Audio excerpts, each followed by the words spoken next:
So have you ever been part of a team or, maybe an organization or even just a family where this incredibly charismatic, visionary leader suddenly steps down? Oh, yeah, like a founder leaving a startup. Exactly. Yeah. Or a matriarch passing away. For years, their sheer force of personality acts like, it's basically like gravity, right? Keeping Yeah. all these chaotic, orbiting planets in perfect alignment. Right, And right. then suddenly they're just gone. And the vacuum that leaves behind is honestly terrifying. You instantly see all those hidden cracks in the foundation that their presence was just kind of papering over. It really is. It's the ultimate stress test for any human system. Because when that center of gravity vanishes, the immediate unspoken question hanging in the room is, well, it's never about the mission anymore. No, of course not. Right. The question is simply who is actually in charge now and how long until this whole thing just tears itself apart. Yeah. And, well, 3,000 years ago, that exact scenario triggered one of the most violent, chaotic, and just fascinating eras in human history. So, today we are taking a deep dive into a really fascinating set of notes from a study on the biblical book of Judges. Specifically, we're looking at chapter 1. Which is such a wild It text. really is. Now, these texts are usually, read in Sunday school or treated purely as devotional material. But, and this is the cool part, when you strip away the stained glass and just look at the raw data, it reads like a brutal geopolitical survival guide. It absolutely does. We are essentially going to dissect the systemic collapse of an ancient nation. And to do that properly, we have to look at this totally impartially. We do, yeah, because the source material we're working from today, it synthesizes a lot of competing viewpoints. Right. We're going to be looking at this timeline through the lens of conservative theological commentary, and that includes things like Talmudic traditions. But we're colliding that with modern archaeological findings, critical historical perspectives, and even linguistic analysis of ancient Hebrew. I love that. Because it's really the only way to get a three-dimensional picture of this incredibly bloody timeline. Okay, let's unpack this, because to understand the sheer panic of this moment, we have to look at who was actually left on the board. We need to fact check who are the players, because the central unifying figure is basically a ghost at this point. You're talking about Joshua. Right. Joshua is dead. He was the great unifier, the military commander who led the initial charge of the Israelite tribes into Canaan. But as Judges chapter 1 opens, he has just passed away. The central government is gone. So who is stepping into this vacuum? Well, the roster of surviving players is really what makes this so volatile. On the Israelite side, you have Caleb. Okay. And he's an older warrior, right? A scrappy outsider who fought alongside Joshua from the very beginning. Then you have these younger, rising military commanders like Othniel. But they aren't just fighting regular armies. No, not at all. On the Canaanite side, the landscape is dominated by entrenched, terrifying opposition. You have Adoni-Bezek, who is essentially this brutal local warlord. And you have the Anakites, specifically three brothers named Sheshai, Ahiman, and Talmai. The text literally refers to them as the giants of the land, which we definitely need to get into later. Oh, absolutely. And the map they're fighting over, it isn't some obscure patch of dirt. We are talking about highly contested, famous geography here. Yeah, it's prime real estate, but it's in a very raw, deeply contested state at this time. The key locations that pop up immediately in the text are Jerusalem, Hebron, which at the time was known as Kiriath Arba. Kiriath Arba. Right. Right. And a city called Debir, formerly Kiriath Sefer. And the events of this opening chapter essentially kick off with a really frantic, pragmatic military alliance between two of the Israelite tribes, Judah and Simeon. I want to pin down the timeline before we go any further, because we are talking about the Bronze Age, right? When is this actual systemic collapse happening? We are looking at an era roughly spanning from 1390 BC down to about 1050 BC. So we are dealing with a dark age that lasts almost 3.5 centuries. Wait, 3.5 centuries? Yeah. That is longer than the United States has been a country. This isn't just some brief transitional phase. This is an entire epoch of chaos. Yeah. But who is actually keeping the records during a 350-year collapse? So that is where the source material diverges, and it's really important to distinguish the viewpoints here. If you look at Talmudic tradition, which is the more conservative historical view, the claim is that the prophet Samuel authored the book of Judges toward the end of this period, looking back and kind of writing a cohesive history. But I'm assuming modern historians view a 350-year-old single-author document with a bit of skepticism. Oh, they view it very differently. The modern academic consensus, which relies heavily on textual criticism and archaeology, suggests that there was no central historian because there was no central government.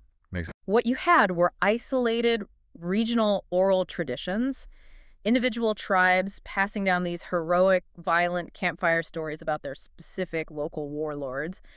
And then centuries later, likely during the Babylonian exile, when the nation was trying to remember its identity, these disparate, sometimes contradictory tribal accounts were gathered, heavily edited, and framed with a theological introduction to create the book we have today. Which brings up a massive linguistic hurdle right out of the gate, Yep. because the book is called Judges in English. Uh. And when I hear that word, I instantly picture, a guy in a black robe sitting behind a polished wooden bench, banging a gavel and settling property disputes. Right, it's Judy. Exactly. But from the notes we have, that is fundamentally not what is happening here. That feels like a massive mistranslation. It is a profound mistranslation of the actual visceral reality of the era. To call them judges really sterilizes the text. The Hebrew word used in the original text is shaftim. Shaphatem. What is the actual root of that? It derives from the verb shafat. Now, shafat can occasionally mean to judge in a legal or administrative sense, but its broader, far more accurate meaning in the context of the Late Bronze Age is to rule, to govern, or, and this is key, to deliver by force. Delivered by force. So we weren't talking about magistrates. We were talking about guerrilla commanders. Absolutely. The shafat were non-hereditary, highly charismatic, and often deeply flawed military chieftains. They were warlords who rose up organically during times of extreme crisis to physically deliver their specific tribe from foreign oppression. They were temporary saviors, not permanent administrative kings. It honestly sounds like the setup for a gritty post-apocalyptic TV show. I mean, the main unifying hero is dead, the central government has evaporated, and now these 12 surviving factions are just scrambling for control in a lawless wasteland filled with rival warlords, giants, and ancient fortress cities. It's a phenomenal analogy because you really cannot understand the Book of Judges without understanding the state of the world at that exact moment. From a historical and archaeological perspective, the period around 1390 BC was defined by a massive, unprecedented geopolitical vacuum in the ancient Near East. Like a total collapse. Exactly.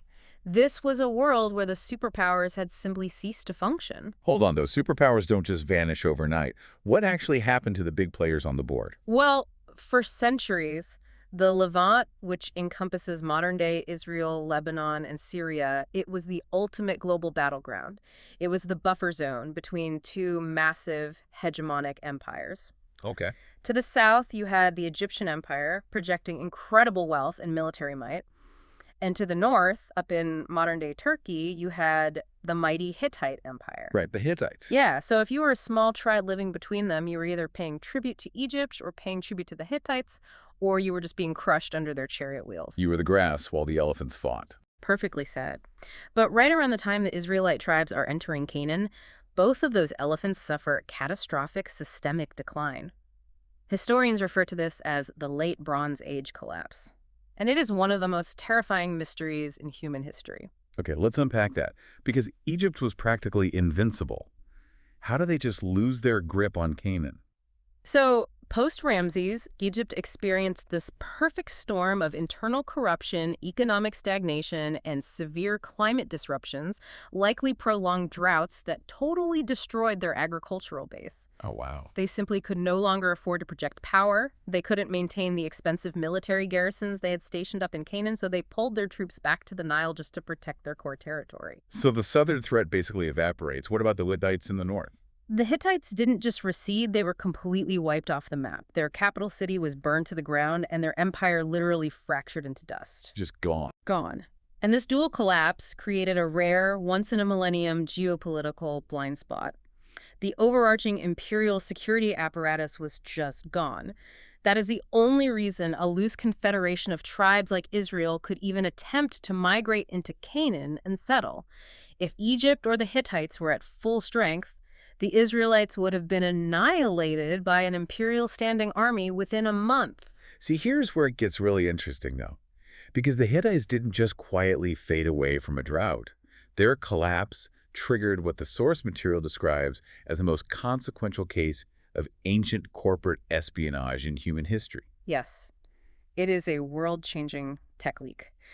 The Hittites were brought down by a mysterious, highly aggressive seafaring coalition known to history as the Sea Peoples. And one specific faction of these Sea Peoples is the central antagonist for the entire book of Judges. The Philistines. We know them as the Philistines. Hold on, the Philistines. I always assumed they were just, another local Canaanite tribe that lived down the road. You're saying they sailed in from somewhere else? They weren't local at all. And both the biblical texts and modern archaeological evidence completely align on this point. The sources trace the origins of the Philistines back to a place called Caftor. Caftor. Yeah. Today, we know Caftor as the Aegean Sea region, specifically encompassing the island of Crete and parts of southern Greece. In fact, the very word Philistine comes from the Hebrew root pelashet, which literally translates to roll or to wander. The wanderers, the invaders who rolled in from the sea. That paints such a terrifying picture. I mean, imagine being a Canaanite farmer and suddenly these heavily armed foreign ships just start beaching themselves on your coastline. It's pure terror. And it wasn't just that they were aggressive. When the Sea Peoples overran the Hittite Empire on their way down to Canaan, they didn't just loot their gold, they stole their state secrets. Right. Up until the Bronze Age collapse, the Hittite Empire held a strict, ruthlessly guarded monopoly on a revolutionary, highly classified technology. Iron smelting. Iron smelting. While the rest of the world, including the Israelites, was still fighting with bronze, which is an alloy of copper and tin that is relatively soft, heavy, and loses its edge quickly, the Hittites had figured out how to forge iron. So the Hittite capital falls. The Sea Peoples just crack the vault. They take the iron tech. They take the metallurgists, they take the forges, and they bring that state-of-the-art Iron Age technology straight down the Mediterranean coast, establishing a massive technologically advanced foothold right on the edge of Canaan. Which brings us directly to one of the most heavily debated, almost scandalous verses in this entire text. We have to look at Judges chapter 1, verse 19. Oh, this verse is huge. The text says, and I'm paraphrasing the translation here, that the Lord was with the men of Judah, and they successfully took possession of the hill country. But it is a massive but. They could not drive out the people of the valley because they had chariots of iron. Yeah. This specific verse is a perfect case study for why we need multiple analytical lenses, because theologians and military historians read this completely differently. If you look at this purely through a rigid later theological lens, many conservative commentators frame verse 19 as a spiritual and moral failing. Right, the Sunday school answer is basically, God was with them, so if they lost, it means they just didn't pray hard enough. Exactly the argument. The theological critique says Judah must have lacked sufficient faith. If they had just believed harder, God would have miraculously granted them victory down in the valley against the iron chariots, just as he did at the walls of Jericho. But the historian and the geographer look at Judges 1.19 and say, hold on a second, let's look at the actual physics of the situation. You have to look at the physics. From a historical and military perspective, Judah was essentially a Bronze Age, mountain-dwelling civilian militia. They were shepherds and farmers fighting on foot with inferior, softer metals. Yeah. The people in the valley, aided by this leaked Philistine and Hittite technology, had state-of-the-art Iron Age military hardware. But, I mean, is the gap between bronze and iron really that big? Can't 1,000 guys with bronze spears just swarm a chariot? You have to picture what an ancient chariot charge actually looked like. It is not a guy riding in a wooden cart. An iron chariot on a flat plain was the ancient equivalent of a modern armored tank, but arguably more terrifying. Wow. You have heavy wooden wheels bound in iron rims that won't shatter on impact. You have armored horses. You have a mobile firing platform moving at 20 miles an hour, raining arrows down on infantry. If you are a foot soldier holding a bronze sword and you strike an iron-reinforced chariot, your sword literally chips or bends in half. And the geography dictates the effectiveness of that technology. Geography is destiny in ancient warfare. Up in the rugged, uneven, rocky mountains of the hill country, chariots are worse than useless. The wheels break on the rocks, the horses snap their legs, and there is no room to maneuver. Up in the mountains, Judah's guerrilla tactics, using ambushes and choke points, worked perfectly. Right, they had the high ground advantage. Exactly. But the moment they stepped out of the tree line and down into the flat, open expanse of the valley, the technological disparity became insurmountable. It was a physical, mathematical impossibility at that time for a tribal militia to defeat an iron cavalry on open ground.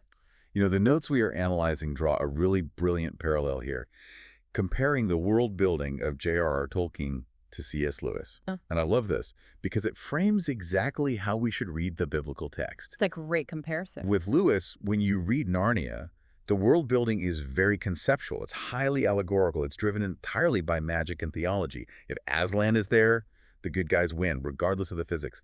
But Tolkien was a linguist and a historian. He mapped out Middle-earth down to the weather patterns, the crop yields, the supply lines, and the severe technological limits of the different factions. It is a vital analogy. To truly understand the story of Judges, you have to stop reading it like C.S. Lewis and start reading it like a Tolkienist. You have to understand the world building. You have to know the climate, the mountain ridges, the trade routes, and the terrifying technological gap between bronze and iron. If you ignore the mechanical reality of iron chariots on flat valleys and just say they lacked faith, you completely miss the profound, gritty, agonizing reality of what these people were actually experiencing on the ground. Which perfectly transitions us into looking at how different scholars view the very concept of conquest in this text. Because there is a glaring, almost uncomfortable contradiction between what we read in the book of Joshua and what we are reading here in Judges chapter 1. Let's bring in the critic and the theologian. The tension is undeniable, and biblical critics pointed out on page 1. If you read the preceding book, specifically Joshua chapter 10, verses 38 and 39, the text presents a sweeping, definitive, almost miraculous victory. Okay. It claims that Joshua attacked the city of Debir and its inhabitants, utterly destroyed them, and left no survivor. It reads like total, final annihilation. The map is painted blue, game over. But then you turn the page to Judges chapter 1, verses 11 through 13. And what do we see? The Israelites are fighting the exact same enemies in the exact same city of Debir. If Joshua left no survivors and completely conquered the territory, who on earth are they fighting? This is where academic resolution from military historians is so incredibly helpful. Historians resolve this glaring contradiction by distinguishing between a macro strike and micro battles. Or, to use modern military terminology, it is the fundamental difference between occupation and conquest. Okay, break that down for us, because occupation and conquest sound like synonyms. What is the actual difference on the ground? Joshua's initial campaign was a macro strike. It was an occupation. He moved swiftly through the land with a massive unified army. He took out the major military strongholds, defeated the standing Canaanite armies in open battle, and conceptually claimed the territory. Right. He broke the back of the organized national resistance, but he didn't have the manpower to stay and police every single village. So it's like a modern superpower, invading a country, rolling their tanks into the capital city in a week, toppling the dictator's statue, and declaring mission accomplished on an aircraft carrier. Precisely. Declaring victory is easy. Securing the peace is the hard part. Judges chapter 1 represents the messy, agonizing reality of conquest. It's the micro battles. It is the grueling, bloody, daily work of actually settling the land, establishing local governance, and dealing with the deeply rooted, entrenched local populations. Because the locals didn't just evaporate. No, they did what indigenous populations always do when a massive army rolls through. They retreated to the high caves, they hid in the dense forest, and the moment Joshua's main army moved on to the next target, the Canaanites simply walked right back down into their cities and rebuilt the walls. Wow. So when Judah goes to settle Debir in Judges 1, they find out that Joshua's total victory from a decade ago didn't mean anything to the Canaanite warlord currently standing on the wall with a spear. So Joshua won the macro war, but the book of Judges is the story of losing the micro piece. Exactly. But that brings up a massive, glaring question about Joshua's leadership. If Joshua was this brilliant military tactician, he had to know that the Canaanites would return. He knew this was going to be an ongoing, multi-generational struggle. So why didn't he appoint a clear successor? I mean, when Moses was dying, he explicitly laid his hands on Joshua and said, "You are the new guy." Why did Joshua just die and leave a massive power vacuum? Was it arrogance? From a modern organizational standpoint, it looks like gross negligence. But this is where we must look through the theologian's perspective. The failure to appoint a successor wasn't an oversight by Joshua. It was a strict, radical adherence to a core theological principle of that specific era. The governing principle of early Israel was, God is the only king. The non-hereditary principle. Yes. Establishing a human dynasty, passing executive power from father to son, was the way of the pagan empires all around them. Egypt had pharaohs who claimed to be literal gods. The Canaanite city-states had hereditary warlords. Right, everyone else was doing it. Exactly. The Israelites were meant to be a radical countercultural experiment. Their human leadership was supposed to be strictly functional and entirely temporary. The source notes referred to this concept as the deconstructive aesthetics of the tabernacle. I want to pause on that because it's such a poetic, incredibly profound phrase. What does that actually mean? Think about the central focal point of Israelite worship and identity at this time. It was the tabernacle. It wasn't a massive permanent stone temple like the ones the Egyptians built for their gods. Use a tent. It was a tent. It was made of animal skins and poles. It was mobile, fluid, and temporary. It could be pitched in the center of the camp, and when it was time to move, it could be entirely deconstructed, packed up, and carried. A nomadic god for a nomadic people. Exactly. And the theology of the time argued that human leadership should reflect the aesthetics of that tabernacle. It should be fluid. A leader, a shafet, a deliverer should rise up only when God deemed it necessary to address a specific existential crisis. They pitched the tent of leadership. But the moment the crisis was over, the battle won, that power was supposed to be deconstructed and dissolved back into the community. You don't build a stone temple of power, and you don't build a dynasty. If we connect this to the bigger picture, you see this immense, agonizing tension throughout all of human history. The divine ideal presented in Judges is an anti-dynasty, anti-consolidation of power. It's almost an anarcho-theological ideal. Yes, very much so. But humanity has this constant, desperate, gravitational pull toward wanting a permanent king. We want the security of a permanent stone temple, a standing army, and a permanent monarch, which is exactly what Israel eventually demands centuries later. They literally tell the prophet Samuel, "Give us a king so we can be like all the other nations." It's deeply ingrained in our psychology. We are terrified of the vacuum. You know, it makes me think about the founding of America. George Washington is basically a mythical figure in American history, not just for winning the war, but for what he didn't do afterward. Right, his retirement. After winning the Revolutionary War, he had the absolute military loyalty of the army and the adoration of the public. He could have easily become an American monarch, King George of America. There were people practically begging him to do it. But he stepped down. He went back to his farm. He relinquished absolute power. It was a radical, almost shocking return to this ancient Judges-era concept that power should be temporary and non-hereditary. That is a phenomenal parallel, because just like in the aftermath of Washington stepping down, the aftermath of Joshua's death required the people to figure out how to govern themselves without their central unifying icon. But while America managed to build a constitutional republic, in Judges chapter 1, we see the Israelites fail the logic check almost immediately. Let's dive into that psychological breakdown, because it is so subtle but so devastating, the fracture of unity. It all happens in the very first verse of the book. Judges chapter 1, verse 1. Joshua dies, and the tribes consult God, and they ask a very specific question.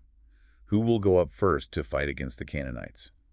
Now, on the surface, reading that as a layman, that sounds like holy zeal, right? It sounds like they're eager. Put me in, coach. Let me at him. On the surface, it sounds incredibly brave. But let's run a logic check on that specific phrasing. Under Joshua, they fought as a massive unified confederation.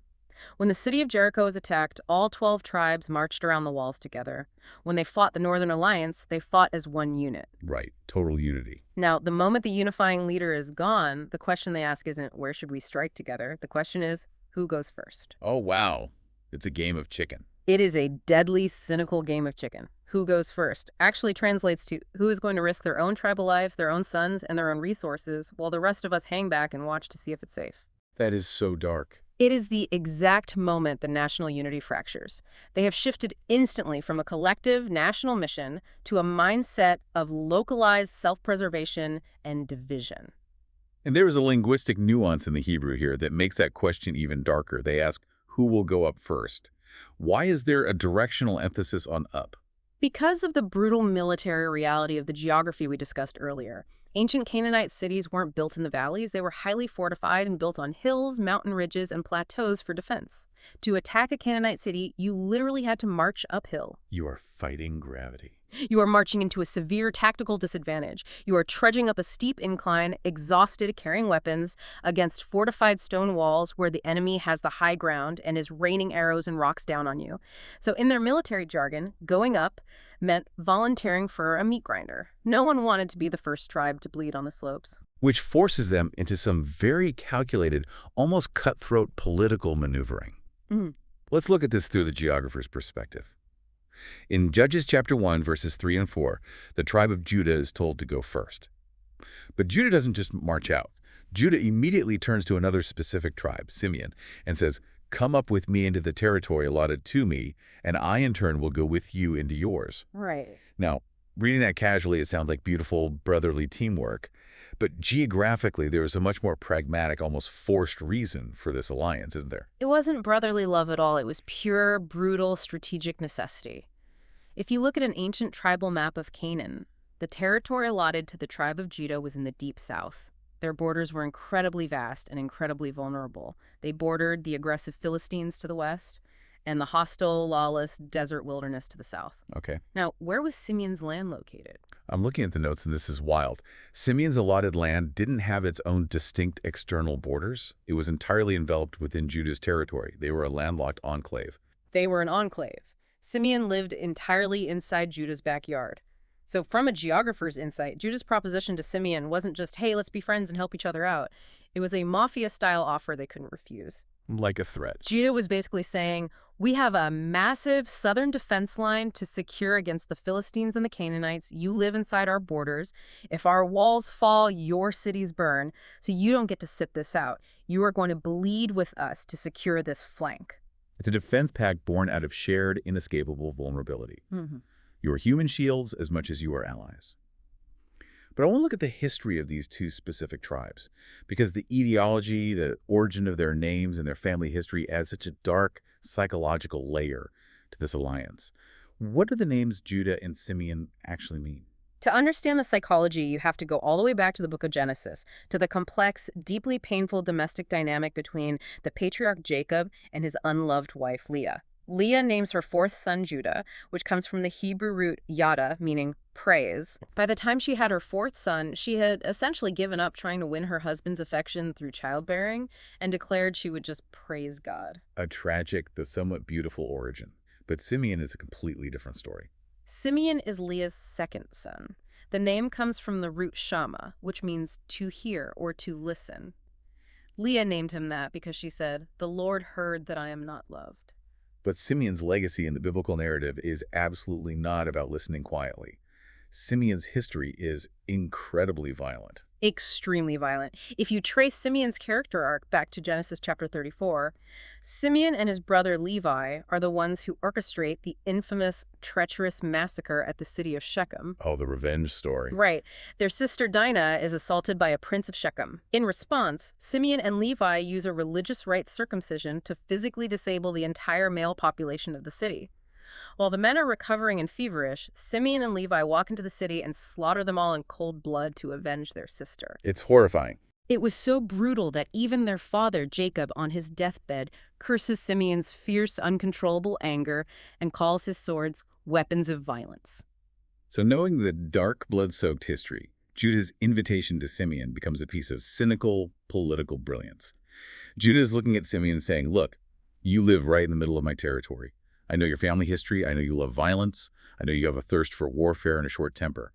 I need to minimize my own casualties, so let's point your psychotic aggression at the Canaanites. It is the calculated weaponization of a problematic ally. It highlights just how desperate and fragmented the situation had become post-Joshua. They aren't relying on divine unity or national brotherhood. They are relying on leveraging tribal psychologies and geographical enmeshment just to survive the week. And speaking of leveraging unique people to survive, this brings us to one of the most fascinating characters in the chapter, Caleb. In Judges 1, verses 12 and 13, Caleb is offering his daughter's hand in marriage to whoever can conquer a specific, heavily fortified city. He is presented as this elder statesman, this great, venerable Israelite hero. But technically, his roots aren't even Israelite, are they? No, they aren't. And what is remarkable is that the biblical text is surprisingly transparent about this. Caleb is repeatedly identified as a Kenizzite.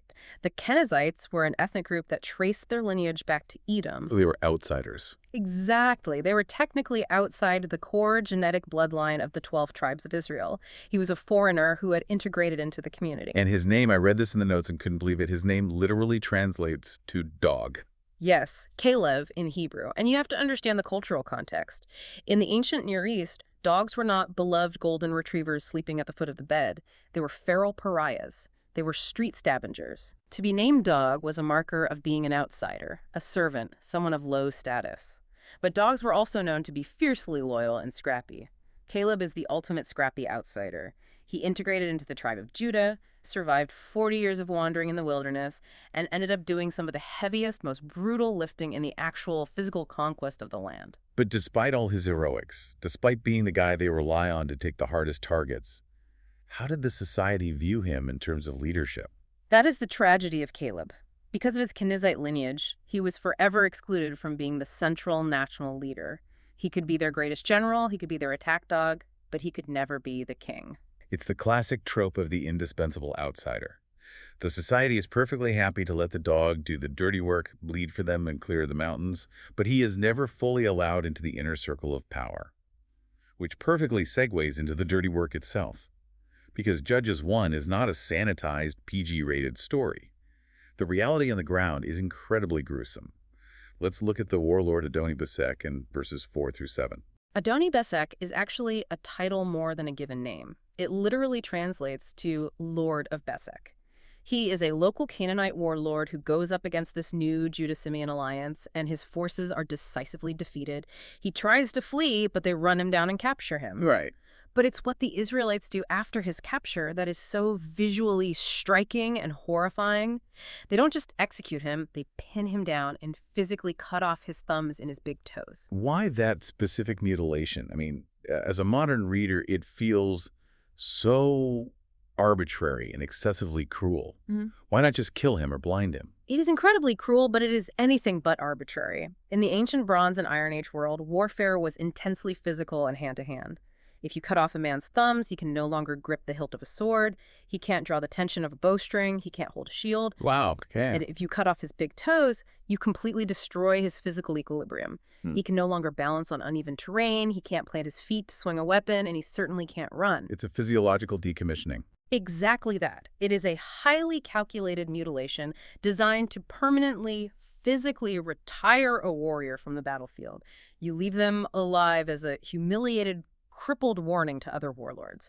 You are sending a message that says, this is what happens to kings who oppose us. They become beggars. But the craziest part of that whole sequence is Adoni-Besek's reaction to being mutilated. He doesn't curse the Israelite God. He doesn't cry about the injustice of it all.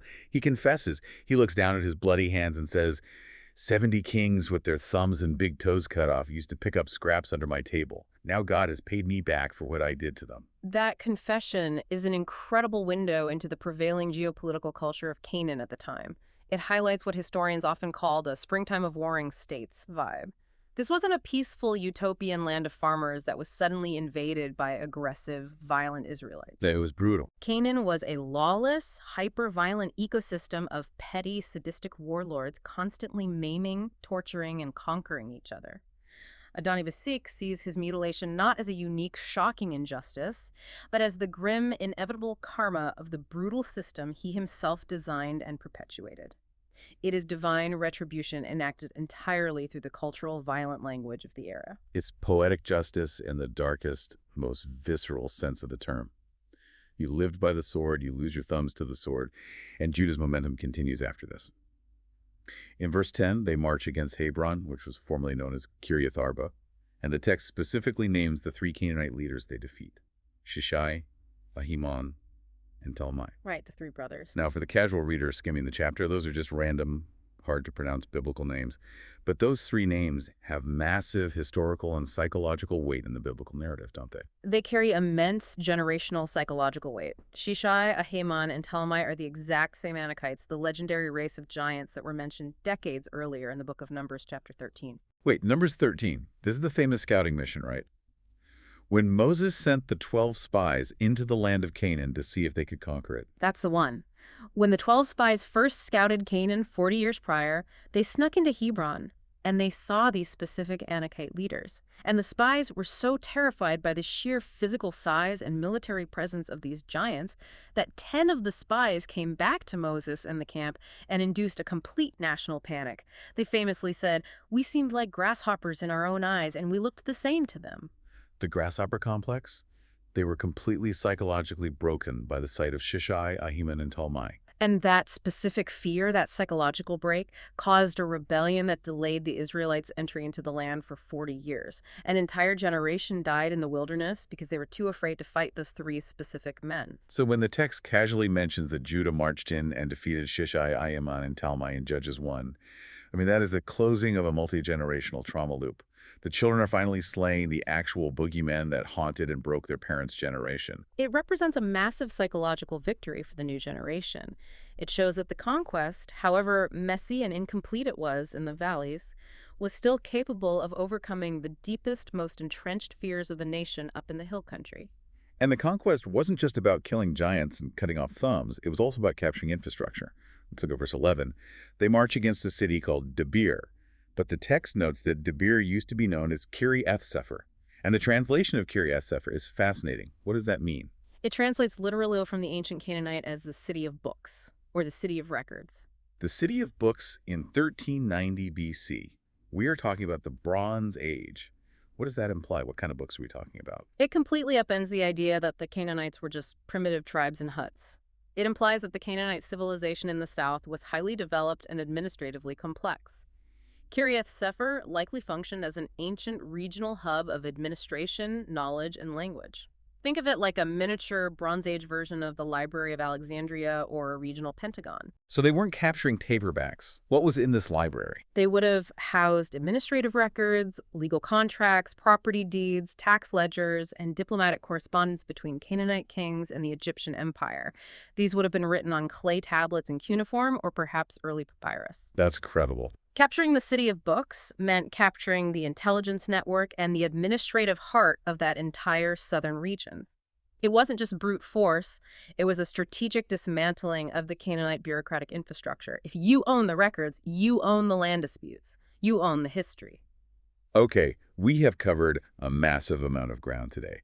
We've talked about the late Bronze Age collapse, the terrifying iron chariot tech leak from the Philistines, the theological resistance to building a permanent dynasty, the geographical necessity of the Judah-Simeon enclave alliance, and the brutal reality of ancient warfare and generational trauma. So what does this all mean for you? How do we distill this chaotic 3,000-year-old history into something relevant for the listener driving to work right now? Well, if we look closely at the systemic failures and the pragmatic successes in Judges chapter 1, I think there are three highly actionable takeaways for modern organizational leaders. Whether you are running a Fortune 500 company, leading a local community board, or just managing a team through a crisis. Let's hear them. Insight number one. Number one is the profound danger of an unmanaged transition. Joshua's failure to establish a clear, structural succession plan, even if it was deeply rooted in the noble theological ideal that God alone is king, led immediately to systemic fracturing. Right. The moment the visionary leader was gone, the tribes descended into a who goes first game of chicken.